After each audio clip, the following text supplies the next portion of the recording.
El 17 de octubre de 1945 marcó un antes y un después en la historia política y social de Argentina. Ese día, decenas de miles de trabajadores, mayormente de sectores populares, se movilizaron hacia el centro de Buenos Aires exigiendo la liberación de Juan Domingo Perón. Esta movilización, conocida como el Día de la Lealtad, dio origen al liderazgo de Perón y al nacimiento del movimiento peronista. Bienvenidos, bienvenidas y bienvenides al fin de la historia.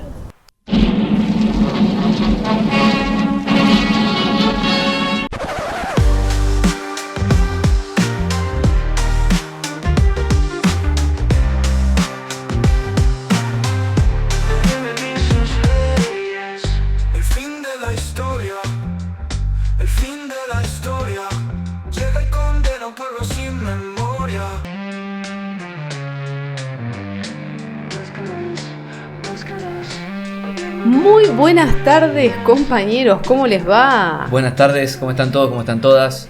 Me siento un poco rara grabando con la luz solar, lo voy a decir. Creo que es nuestra primera vez, es distinto. Sí, o sea, hay que estar más fresco. Excelente. Bueno, qué día, ¿no? Qué fecha importante para la historia argentina y mundial también, porque no quiero decir nada, pero este es el mejor país del mundo, donde suceden un montón de cosas, sucesos históricos, grandes científicos. Sucede acá se gesta el origen de la humanidad, podemos decirlo también, o quizás me estoy yendo mucho como bióloga. Alfred, ¿Cómo pensás, ya para entrar un poco de lleno, cómo pensás que cambió el panorama político argentino a partir de ese día, ¿no? Del 17 de octubre de 1945? Bueno, para arrancar, a mí lo que me parece interesante de esta fecha y el acontecimiento en sí en el que estamos hablando es que una parte de los obreros, los trabajadores urbanos que con la industrialización incipiente por la cual estaba pasando nuestro país estaban accediendo a laburos, a trabajo, a la creación de una conciencia práctica, la cual da el trabajo, el ser obrero, encontraron en poco tiempo que Perón venía ocupando la Secretaría de Trabajo a un actor y marcaría el fin del país que se gestó con el golpe del 30, o sea, más allá de la revolución que hubo en el 43, unos años antes del 45, me parece que el 45 marca el quiebre final de esa segunda etapa de ese relanzamiento de la oligarquía que hubo con el golpe del 30. Asoman nuevos actores sociales y necesitan un intérprete político. Una representación, que es lo que estamos carentes hoy en día también, ¿no? Como una representación, una luz. No quiero decir una luz al final del túnel, porque esa frase ya la usaron. Pero es eso. O sea, Perón representó un símbolo de esperanza, podemos decir, para los trabajadores. Y totalmente. Si lo interpretamos como la larga escucha y la larga escucha a esa puerta que el movimiento obrero venía golpeando en torno a una mejora de derechos, de condiciones laborales, de consideraciones de una legislación social que en otros países ya se estaba aplicando, ojo, no me quiero pasar de mambo con una especie de generación espontánea a la Argentina de estas cuestiones. Es un mundo post-1945, la guerra ya había terminado, la Segunda Gran Guerra, la Segunda Guerra Mundial, y el mundo que asoma al calor luego del 45, con el nuevo sol del 45, es un mundo donde, por ejemplo, el gobierno yanqui a escala planetaria no va a tolerar ciertos intentos de gobierno que podrían ser tildados como de matriz totalitaria, salvo Franco y un par de jugadores más que no le empapaban del todo el juego de sus intereses. Se va a promover una cierta democracia liberal a la occidental, digamos, bajo el amparo del FMI. Esa Argentina de la gran estancia de la élite oligárquica prácticamente había fallecido ya. Y estos sectores, los sectores populares el pueblo como encarnación de la clase media baja, o las clases medias que acceden a un trabajo, a un trabajo fabril o en talleres, plantas, etcétera, necesita de un canal de participación y de aprobación política y un líder, y finalmente lo consigue. ¿Qué elementos, estoy pensando, qué elementos del peronismo nacen ese día? ¿No? Estuvimos hablando un poco de la creación de derechos laborales. Claro, eso sería la legislación que le permitió a él tener un piso de adhesión. Pero reitero esto, en torno a demandas que venían anteriormente ya pedidas, que ya se estaba golpeando la puerta. No fueron tomadas o arrancadas, bien dicho está, al Estado a través de una revolución o una presión sobre ciertas bases, sino que fue el mismo Estado el que estructuró esas mejoras verticalistamente. Sí. Como un ejemplo de lo que estoy diciendo estaría, por ejemplo, la liturgia en torno al 1 de mayo, que dejó de ser una fecha anarquista para ser una fecha nacionalista. Claro. Cambió de negro y rojo, o de negro o de rojo, cambió directamente a celeste y blanco. Uh-huh. Hay una apropiación y oficialización por parte del Estado de largas de luchas y banderas y incluso eslóganes políticos que la clase obrera reclamaba para sí y que el Estado se apropió y buscó como canalización de esas tensiones sociales. Maravillosa jugada. Sí, incluso no fue la primera vez. No fue esa única vez, sino que también siguió sucediendo, ¿no? Con otros hechos históricos. Con el aborto, por ejemplo, ¿no? Bueno, eso y también yo lo puedo llevar también a por ejemplo, la Revolución Argentina, la dictadura, antes de la dictadura del 66 al 73, que no tuvo un plan de desindustrialización. Claro. Sino que desarrolló la industria. Exacto. O sea, de ahí viene el Torino, básicamente, de esa dictadura. Y el plan Fabril del Cordobazo, etc. Pero no es una dictadura a la Martínez de Oz cerrando fábricas y trayendo productos de China. ¿Cómo sucede actualmente? Como sucede actualmente. Yo pienso que el 17 de octubre siembra una gran mística. Y el peronismo vive de la mística. Sí, se nutre de eso. Se nutre de la mística. Es ciertamente el compás arrabalero o la cultura arrabalera que tiene el peronismo de la viveza de la calle. Se funda en esos mitos de patear la calle y conquistarla. Creo que el 17 de octubre también es una conquista de la calle. Claro. Es salir de Avellaneda, salir de Berisso de Ensenada, que de Berisso de Ensenada a Capital Federal hay un tramo. Sí. No quiero decir una pavada, pero que son unos 30 kilómetros, ¿no? Quizá más. Más para mí también. Aún más. Sí, porque Buenos Aires y La Plata creo que están a 100 kilómetros. Ahí está, puede no, ser. Bueno, entonces son más, porque Ensenada está ahí al lado. Claro. Ahí está.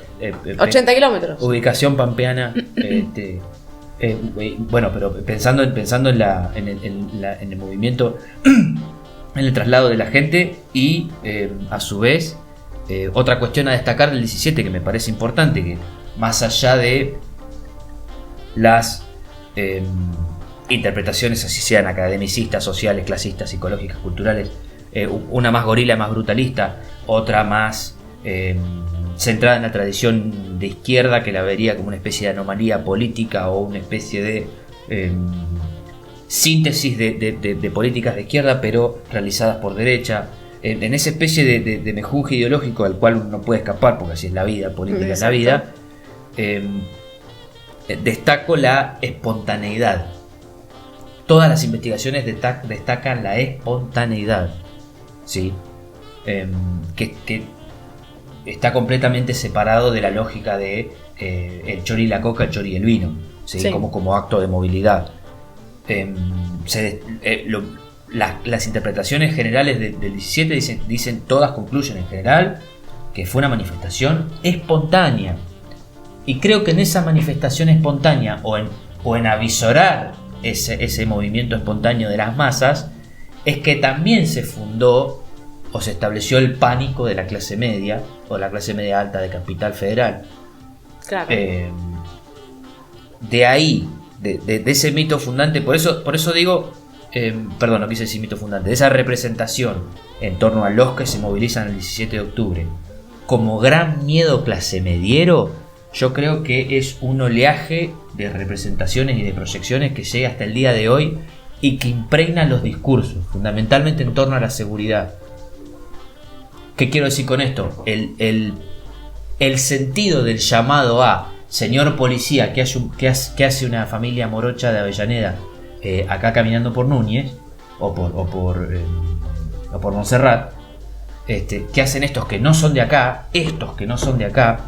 Esa espacialidad y ese énfasis también de cachalo, revisalo, me quiero sentir seguro si lo está vigilado, se ha trasladado y se avisoró con el 17 de octubre, se visualizó con el 17 de octubre, pero traslada, se continúa a lo largo de las décadas y del tiempo.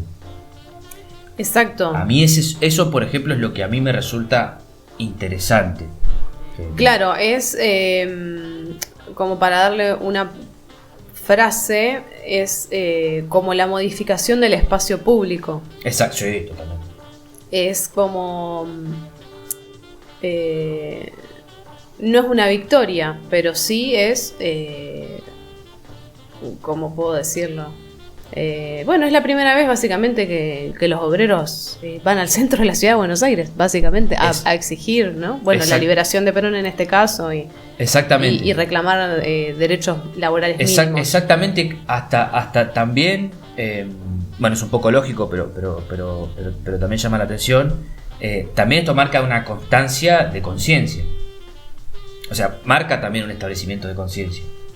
Si bien la masa, miles de personas, no piensan al unísono ni tienen una interpretación del mundo igual por la misma masividad de gente, sí se ganó una conciencia del peso que tiene la calle, la movilización en claro.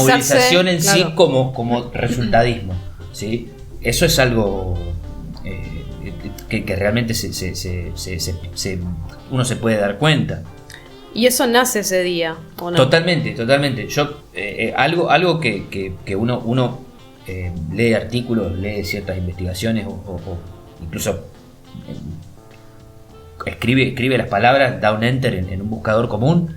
El relato mítico y la creación de una mística, en este caso, con este acontecimiento, es fundante. Uh-huh. Es un mito fundante. Sí. Incluso creo que, si bien Perón era una persona absolutamente astuta, creo que para Perón incluso también es un Che, ¿qué pasó acá? Wow, sí, fue un cachetazo. Exactamente. ¿Sí? Creo que también para él es una constatación. Sí. Estoy hablando en el 45, no 10 años después. Pero para un Perón que todavía no es presidente, el 17 de octubre es, señor, dese cuenta, la influencia, el poder que ha construido. Y no quiero caer en un sentimentalismo romántico, pero para cierta gente Perón era una persona que sí, era un semidios. Era el patrón benigno, digamos. Uh-huh. ¿Sí? Un protector. Claro. Un protector, a eso voy. Es un protector. Sí. A ver, la persona que unos años después va a hacer que en casa tengamos una primera estufa, la primera cocina. Caso de mi bisabuela, porque esto es real, esto es una anécdota familiar, pero una máquina de coser, la Singer, que a una señorita le permitió tener 2 mangos como para pechar el ingreso con el marido y que la plata del hogar no corra por cuenta del marido únicamente. Sí, fue una locura. Sino que sea una especie pensarlo para la época fue de empoderamiento de la mujer en la economía popular, sería claro. Este caso. Pero hace muchos años atrás. Y de esto, claro, pero esto lo estoy contando, pero como algo real y no es un artículo de vida, realmente vivido. Por eso yo siempre destaco esa mística del peronismo, esa liturgia, que creo que también en parte tiene que ver con por más bueno, lo nombro, no es persona de mi agrado, pero uno se caga de risa si lo escucha un poco. de esa mística del 17 a Moreno pasado de pasta diciendo podemos peronizar el mundo, Sí. hay cierta Sí. coherencia de continuidad, ¿me explico? Y esas cosas a uno puntualmente que le interesan, que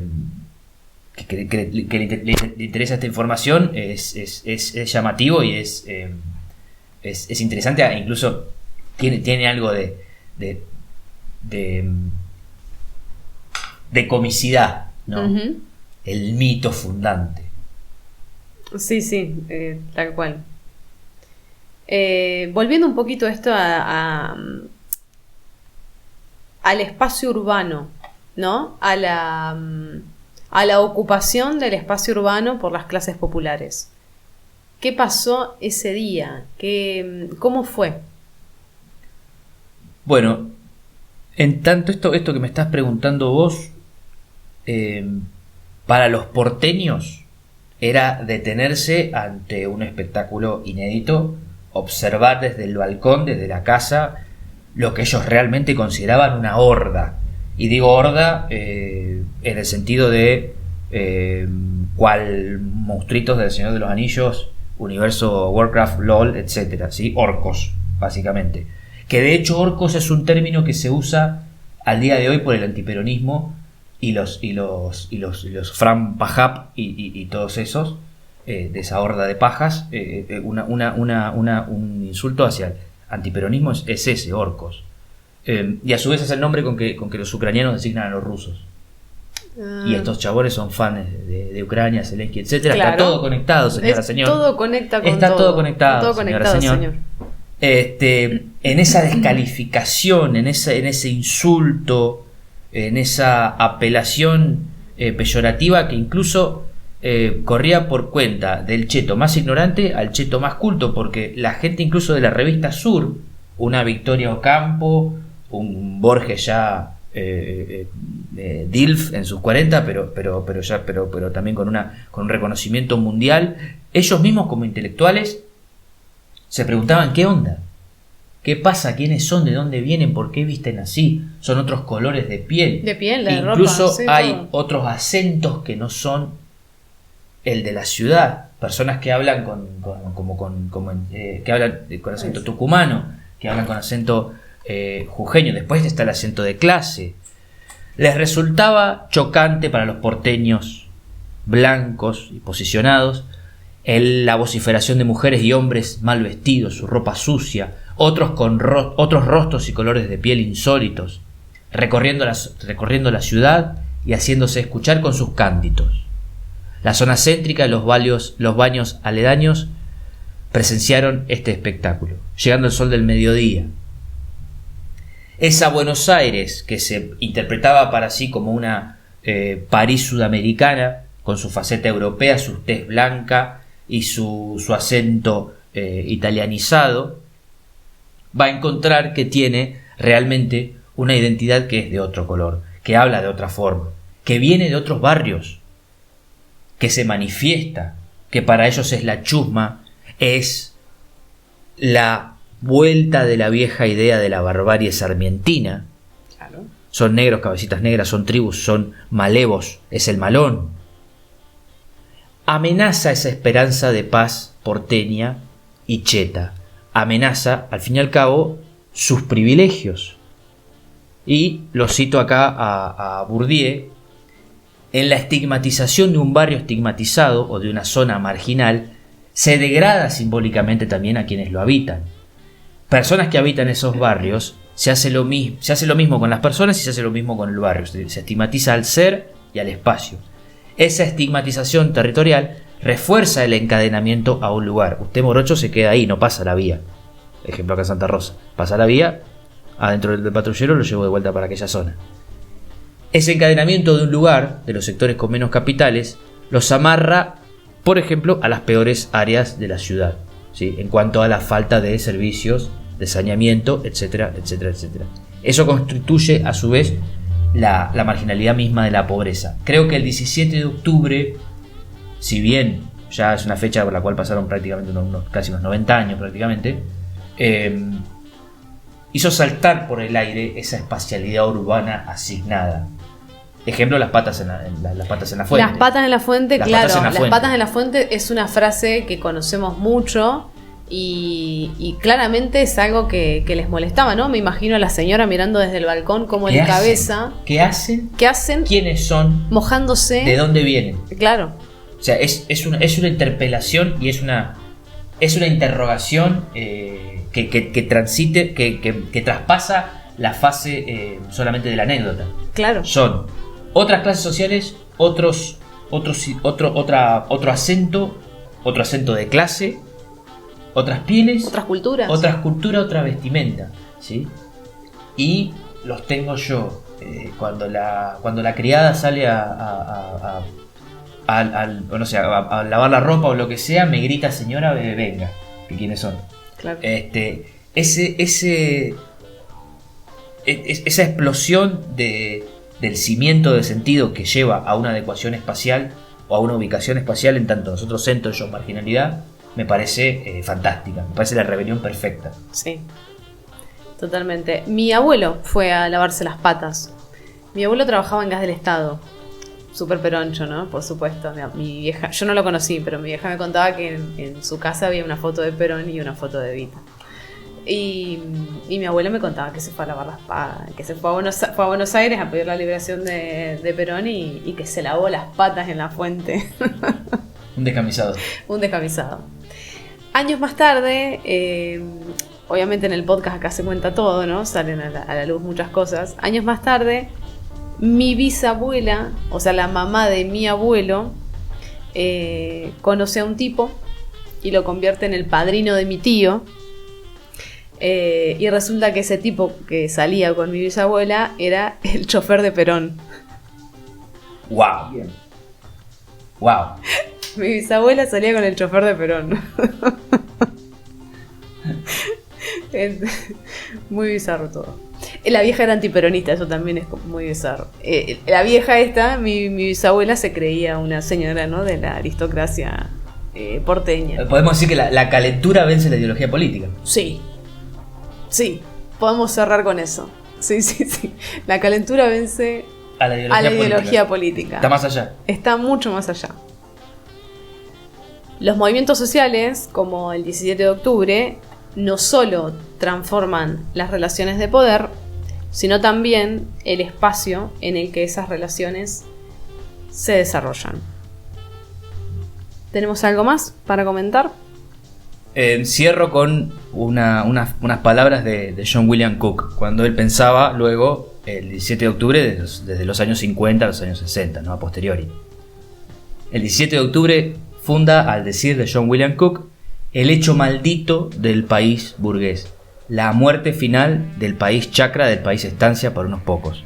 A partir de aquella fecha ya nada será igual y el sueño de un país como esa estancia culta y colonia próspera para un puñado de familias se romperá para siempre. Esto es el fin de la historia. Al fin de la historia.